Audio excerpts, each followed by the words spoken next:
Back in the early 90s there was one genre of video games that ruled the arcades and home consoles alike, and that was fighting games. Thanks to games like Mortal Kombat and Street Fighter 2, fighting games became the new craze as people wanted to find out who was the superior button masher, them or their friends. Now while Ryu, Zangief, Scorpion and Sub-Zero were okay, there was something a little bit flat about these games. Enter Virtua Fighter, one of the first ever 3D fighting games from Sega. Now Sega released Virtua Fighter in the Japanese arcades back in 1993, but it wouldn't be too long until their arch rivals in the arcade space, Namco, would release their own fighting game known as Tekken. Originally known as Rave War, yep, that's what it was called in the early stages of development.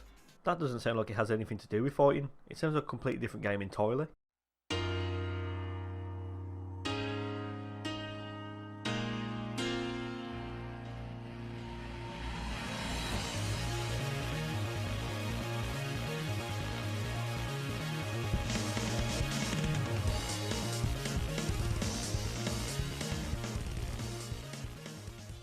But in the end they decided to go with Tekken, which is obviously the better option. Tekken would release in Japanese arcades in September 1994, just a little under a year after Sega's outing. Sega also brought their game to home consoles thanks to their own console, the Saturn. Now sadly, Namco didn't have this luxury, but they teamed up with the new kids on the block in the console space, Sony, to bring Tekken to the PlayStation in 1995.